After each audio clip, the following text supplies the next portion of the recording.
Hello student, स्वागत है आपका अमेजिंग एक्यूरेट एकेडमी में।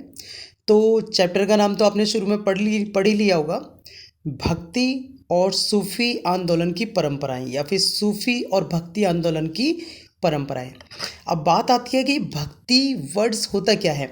तो भक्ति वर्ड का मतलब होता है कि किसी चीज़ के प्रति, किसी ईश्वर के प्रति अपना तन मन धन समर्पित कर देना, यानी कि पूरी तरह अपने आप को उस पर समर्पित कर देना उसके लिए।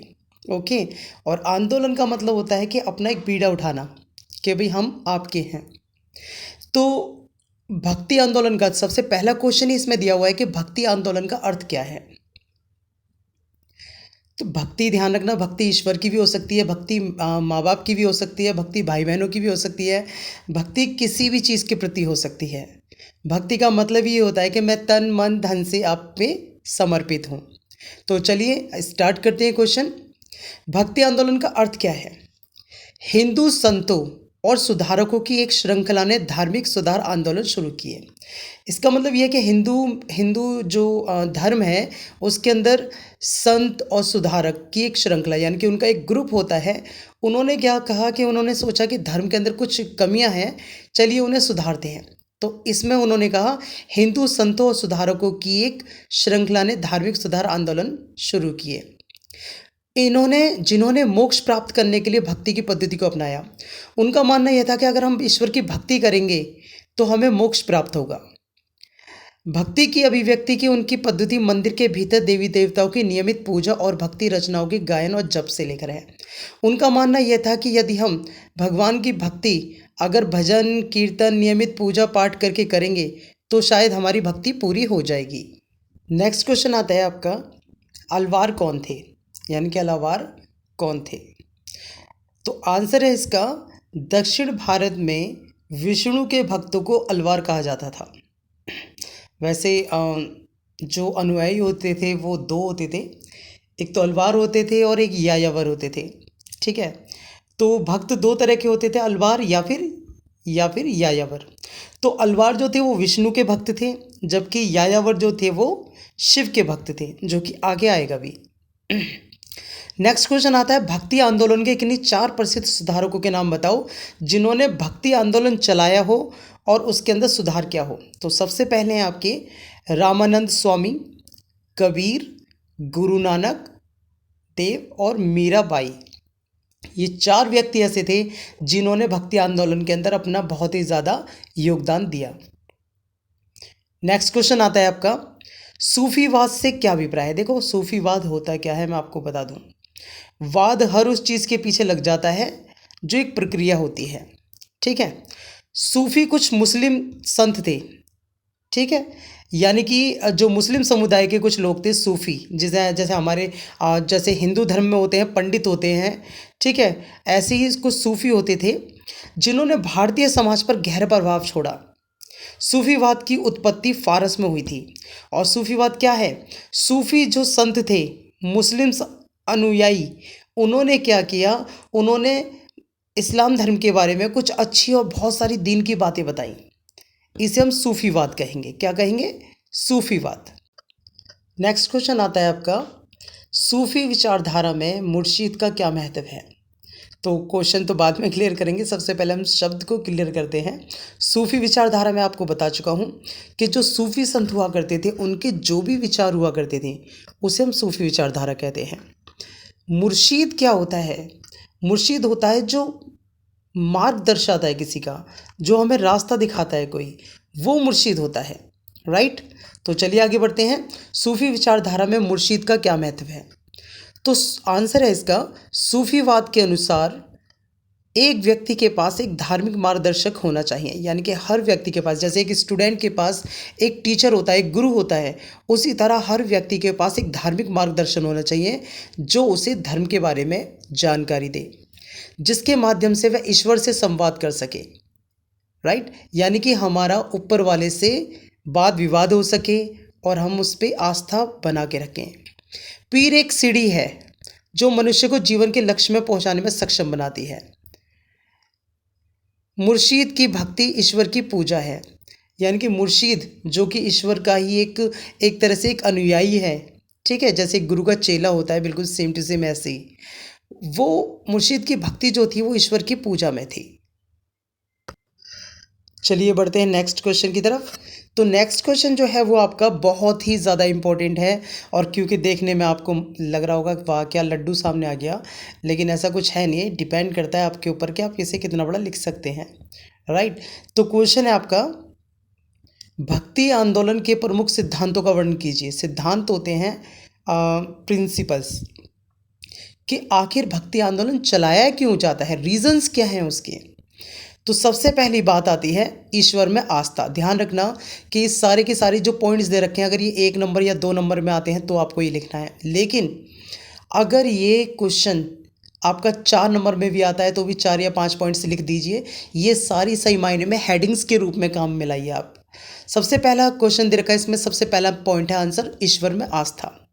तो आप इसे अंडरलाइन कीजिए और इसके अंदर इसकी डेफिनेशन दीजिए कि ईश्वर में आस्था क्या है। बताने की ज़रूरत नहीं है कि ईश्वर में आस्था का मतलब क्या होता है। ईश्वर में आस्था का मतलब है कि आप जिस भगवान, जिस ईश्वर, जिस खुदा, जिसको भी आप मानते हैं उसमें आपकी आस्था कितनी है। तो ईश्वर में आस्था का मतलब है कि एक व्यक्ति अपने इष्ट के प्रति कितना समर्थ हो सकता है, कितना समर्पित हो सकता है, उस चीज़ को हम ईश्वर में आस्था के नाम से जोड़ते हैं। आपने देखा होगा कि आस्था के नाम पे लोग क्या क्या कर देते हैं। राइट, नेक्स्ट आता है भक्ति आंदोलन का अगला सिद्धांत जो था वो ये था कि अच्छे कर्म। इसे हेडिंग डालिए और इसके अंदर अंडरलाइन करके इसमें लिखिए कि भक्ति आंदोलन का सबसे पहला सिद्धांत जो सेकंड सिद्धांत है वो है अच्छे कर्म। यानी कि हर व्यक्ति अच्छे कर्म करेगा तभी वो भक्ति आंदोलन के समर्थ जाएगा और भक्ति के अनुरूप होगा, उसे ही भक्ति करने का सर्वश्रेष्ठ क्रेडिट दिया जाएगा, श्रेय दिया जाएगा। नेक्स्ट आता है आपका थर्ड, इसे हेडिंग डालिए यूनिवर्सल ब्रदरहुड। इसका मतलब यह है कि हम सभी लोग भाईचारे से रहेंगे, मिलकर रहेंगे, एक दूसरे के प्रति द्वंद्व भावना नहीं रखेंगे। ये भक्ति आंदोलन का सिद्धांत है। नेक्स्ट पॉइंट आता है आपका भावनात्मक पूजा। भक्ति आंदोलन का एक प्रमुख सिद्धांत ये भी है कि हम भावनात्मक पूजा करेंगे। कैसी पूजा करेंगे? भावनात्मक। उसमें हम सभी लोगों की भावनाएं होंगी अपने ईश्वर के प्रति। नेक्स्ट आता है मूर्ति पूजा की निंदा की। भक्ति आंदोलन के जो लोग थे जिन्होंने भक्ति आंदोलन को चलाया, बढ़ावा दिया, उनका मानना था कि मूर्ति पूजा एक आडंबर है, या इस आडंबर को किसी भी व्यक्ति को नहीं अपनाना चाहिए। ठीक है। नेक्स्ट आता है आपका जातिवाद की व्यवस्था की कठोरता का विरोध। भक्ति आंदोलन के जितने भी अनुयायी थे उन्होंने इस सिद्धांत पर ज़्यादा बल दिया कि समाज के अंदर जितनी भी जाति प्रथाएं हैं उनका कठोर से कठोर विरोध कीजिए, ताकि वो एक दूसरे के अगेंस्ट ना खड़े हों, कभी भी एक दूसरे के विरुद्ध ना खड़े हों। जाति प्रथा होनी ही नहीं चाहिए, एक समानता होनी चाहिए। सबको जो एक व्यक्ति को दिया जाता है वो दूसरे व्यक्ति को दिया जाना चाहिए। धर्म के आधार पर भेदभाव नहीं करना चाहिए। एंड लास्ट हेडिंग से आपकी गुरु भक्ति।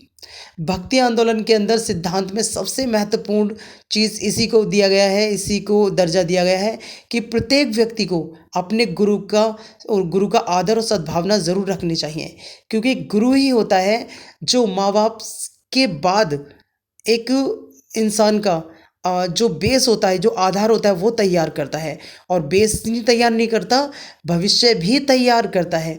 इसलिए गुरु भक्ति ज़रूर होनी चाहिए, अपने गुरु के प्रति सभी व्यक्तियों को समर्पित होना चाहिए।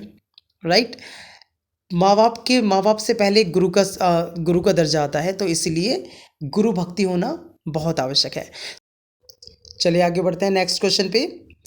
भक्ति आंदोलन के प्रभाव और महत्व पर चर्चा करें। भक्ति आंदोलन का प्रभाव और महत्व, क्वेश्चन समझने की कोशिश करिए। वो कह रहा है भक्ति आंदोलन, जब भक्ति आंदोलन चला तो लोगों के जीवन पर उसका क्या प्रभाव पड़ा, और दूसरी बात कि भक्ति आंदोलन अगर चलाया ही जा रहा है तो भाई उसका महत्व क्या है।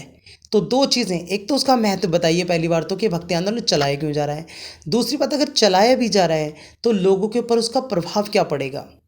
इसे हम कहते हैं भक्ति आंदोलन के प्रभाव और महत्व पर चर्चा कीजिए।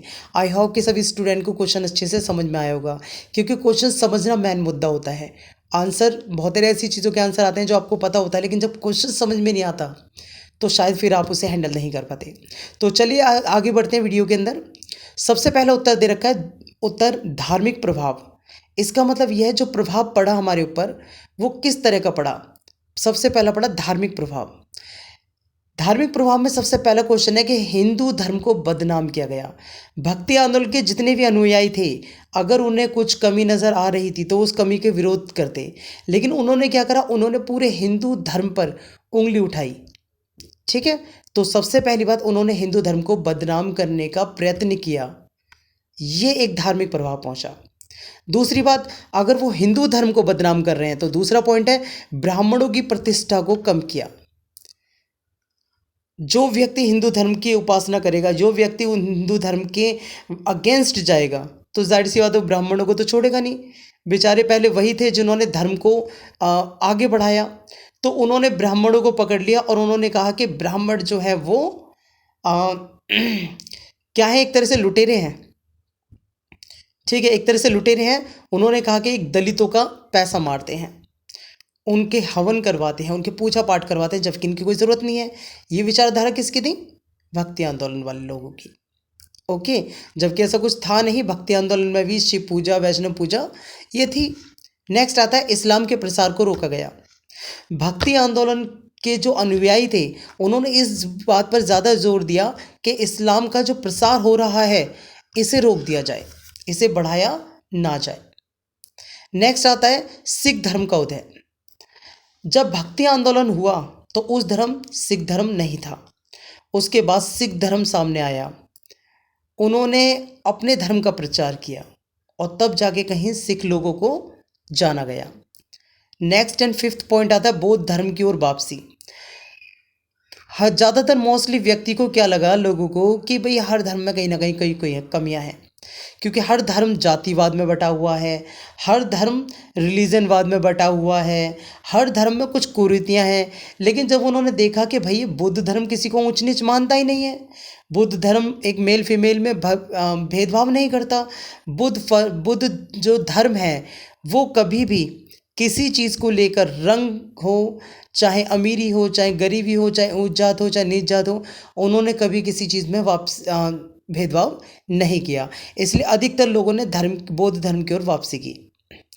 नेक्स्ट पॉइंट आता है, वो तो हो गए धर्म के प्रभाव। अब आता है सामाजिक और सांस्कृतिक प्रभाव, कि हमारे समाज पर इन चीज़ों का क्या महत्व पड़ रहा है या क्या प्रभाव पड़ रहा है।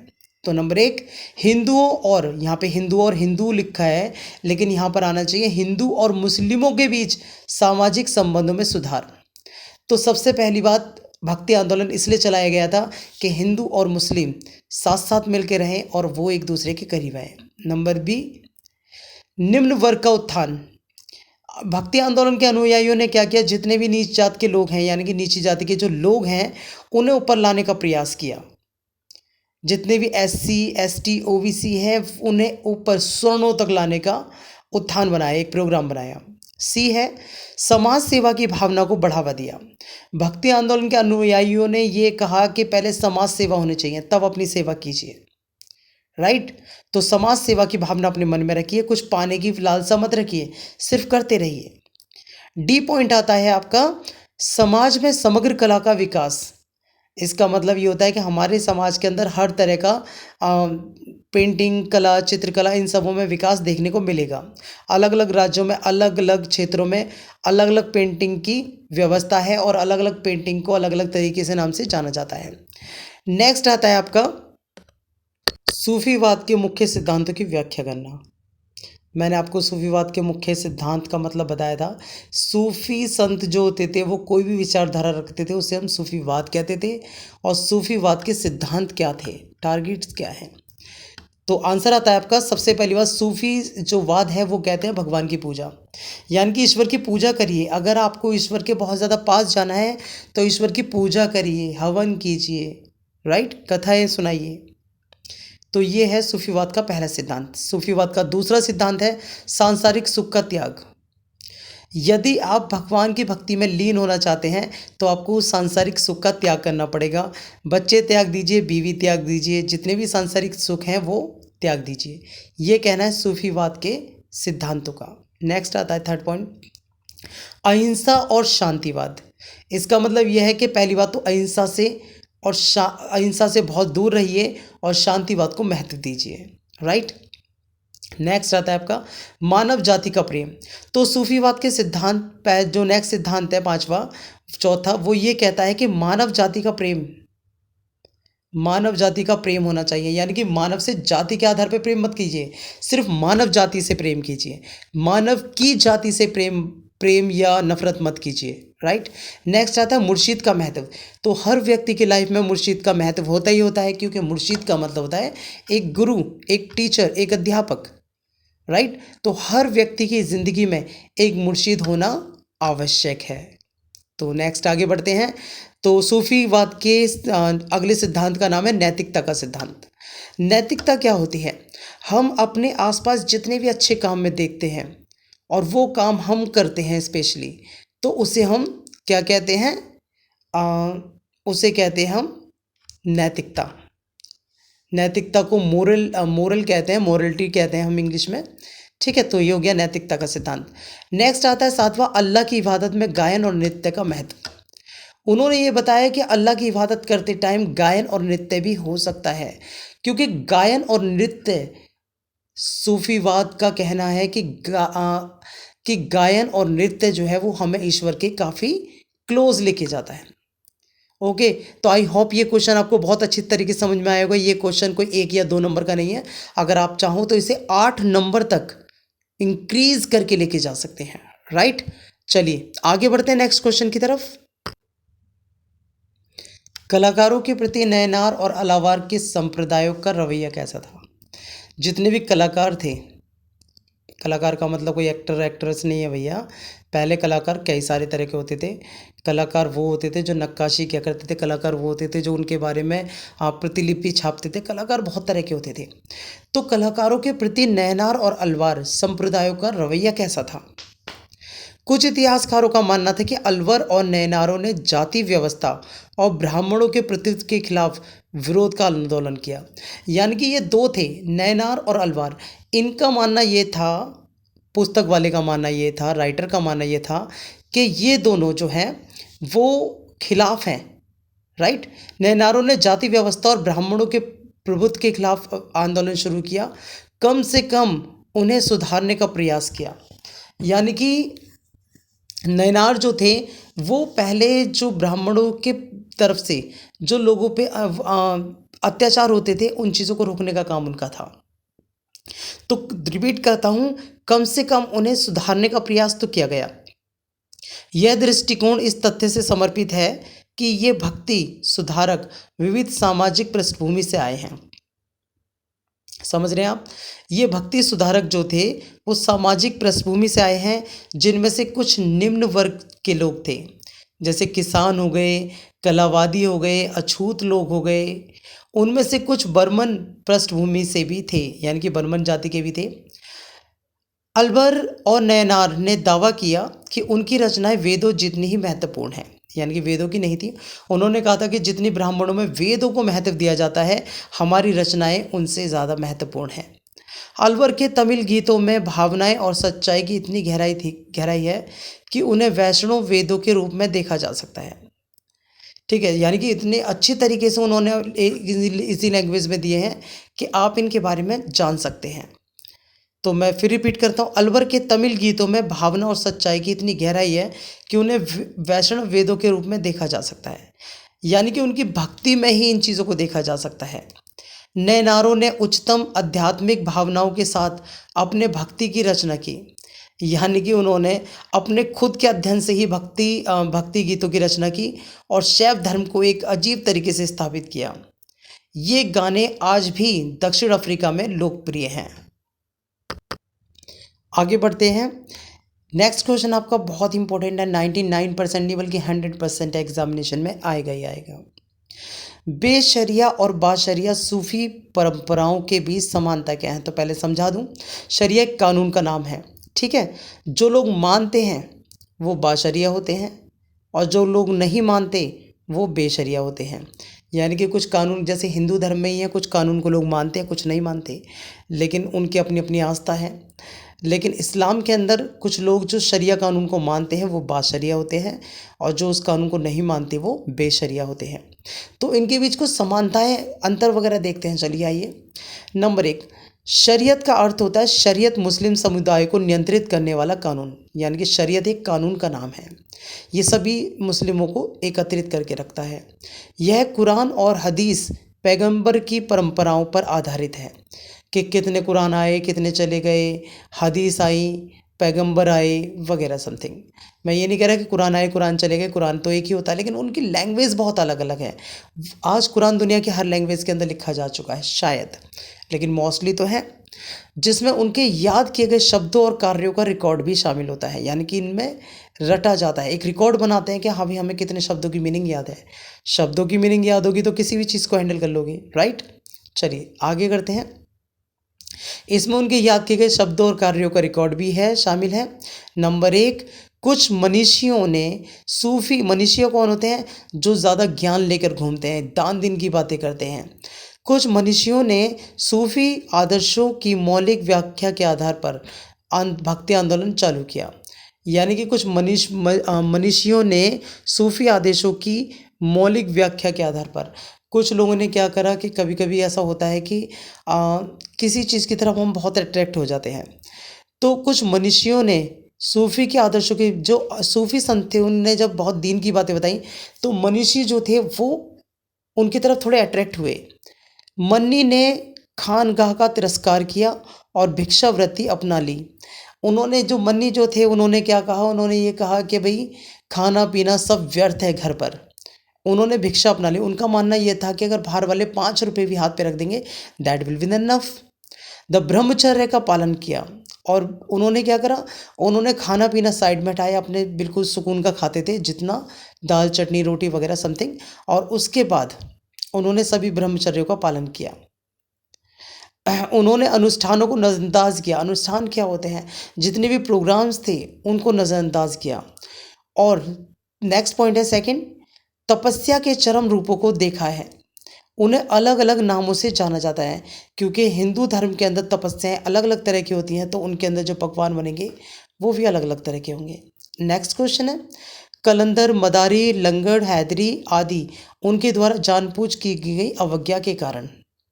ठीक है, तो ये दोनों अंतर हैं उन दोनों में। क्लियर है? आई होप कि आपको क्वेश्चन समझ में आया होगा।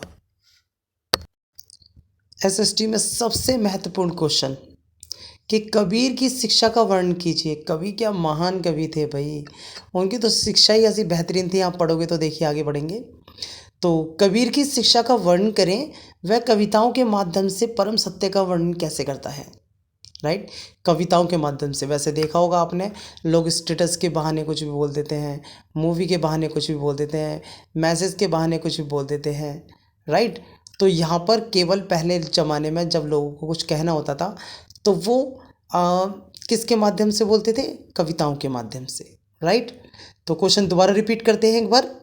कबीर की शिक्षा का वर्णन करें, वह कविताओं के माध्यम से परम सत्य का वर्णन कैसे करते थे? तो चलिए आइए, उत्तर है आपका 1, आंतरिक आध्यात्मिक आनंद प्राप्त करने के लिए।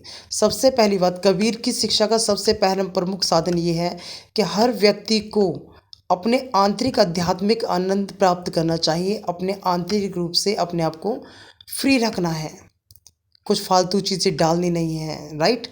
बी आता है खोखले अनुष्ठान की निंदा। कबीर कहते हैं कि कभी भी खोखला अनुष्ठान मत करो, मैं उसका घोर विरोध करता हूँ, राइट। नेक्स्ट क्वेश्चन आता है हिंदू धर्म, क्वेश्चन नहीं है सॉरी, नेक्स्ट पॉइंट आता है हिंदू धर्म और इस्लाम के बीच तेज से सद्भाव के लिए।